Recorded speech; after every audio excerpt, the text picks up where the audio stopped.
नमस्कार। आज हम एक बहुत ही दिलचस्प संवाद में उतर रहे हैं जो देवी सती और भगवान शिव के बीच हुआ था। हाँ, बिल्कुल। हमारे पास इसके लिए स्रोत भी है। शिव 53.mp3 के कुछ हिस्से हैं।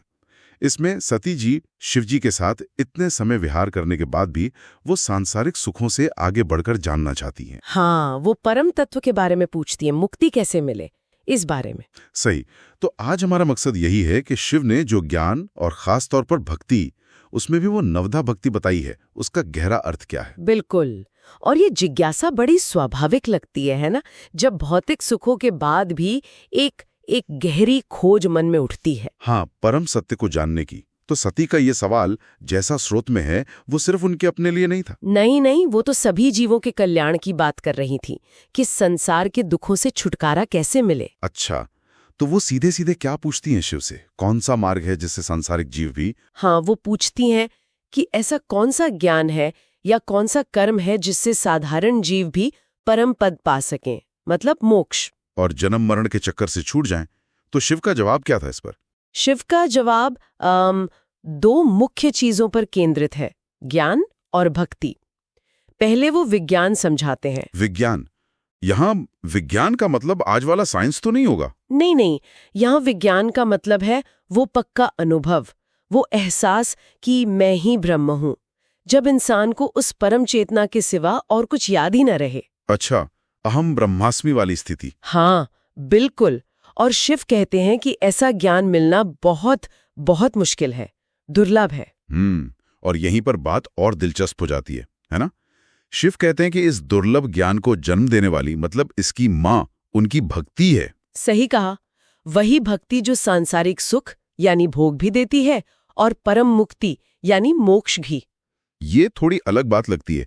आमतौर पर ज्ञान और भक्ति को कई बार अलग अलग खांचों में रखा जाता है। बिल्कुल, पर शिव यहाँ साफ कहते हैं कि भक्ति और ज्ञान में कोई फर्क नहीं है, बल्कि जो भक्ति का विरोधी है उसे सच्चा ज्ञान मिल ही नहीं सकता।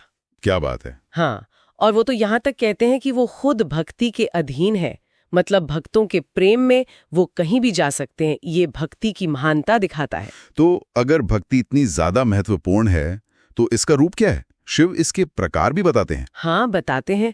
वो सगुण भक्ति यानी ईश्वर के साकार रूप की पूजा और निर्गुण भक्ति यानी निराकार तत्व का ध्यान, दोनों का जिक्र करते हैं। पर जोर उनका 9 अंगों वाली भक्ति पर है। 9 अंग? हाँ। अच्छा, ये नवधा भक्ति जिसकी बात हो रही थी। हाँ, वही नवधा भक्ति। हाँ। ये भक्ति के 9 अलग अलग तरीके या पड़ाव समझ सकते हैं। ये कौन कौन से हैं 9 अंग, थोड़ा बताएंगे? जरूर। पहला है श्रवण, ईश्वर की कथा, उनके गुणों को सुनना। फिर कीर्तन, उनका गुणगान करना। सुनना और गाना। हाँ। फिर स्मरण, मतलब लगातार ईश्वर को याद करना। पाद सेवन, उनके चरणों की सेवा करना या उनके बताए रास्ते पर चलना। ठीक है। फिर अर्चन, पूजा करना, वंदन, प्रणाम करना, दास्य, खुद को ईश्वर का सेवक समझना, सेवक भाव। हाँ।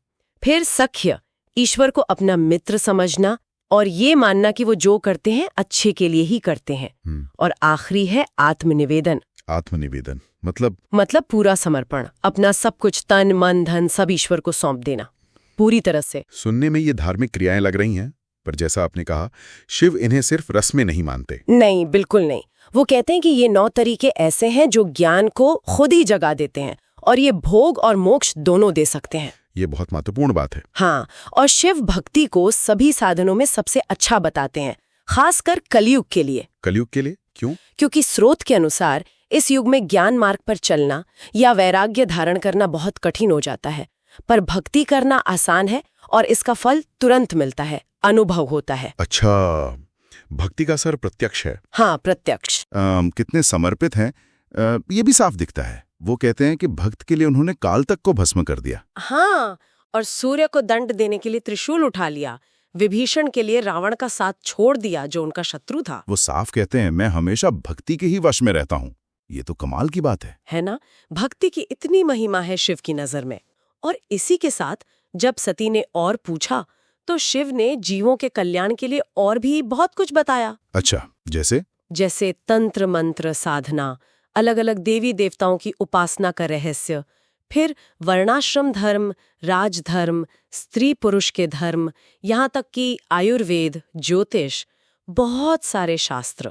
मतलब हर वो ज्ञान जिससे जीवों का भला हो सके। बिल्कुल, उद्देश्य एक ही था, लोक कल्याण। तो अगर हम इस पूरी चर्चा को समेटें तो सार यही निकलता है कि शिव की दृष्टि में भक्ति महज पूजा पाठ या भावुकता नहीं है, नहीं, बल्कि ये ज्ञान और मुक्ति तक पहुंचने का एक बहुत शक्तिशाली और शायद सबसे सीधा रास्ता है। हाँ, और सुलभ भी, इतना शक्तिशाली कि वो परमेश्वर को भी भक्त के अधीन कर देता है। और यहाँ एक बात सोचने वाली है, ये जो भक्ति के 9 अंग हैं, सुनने जैसे सामान्य क्रिया से शुरू होकर पूरे आत्मसमर्पण तक जाते हैं। ये जुड़ाव या समर्पण के अलग-अलग लेवल दिखाते हैं। सही।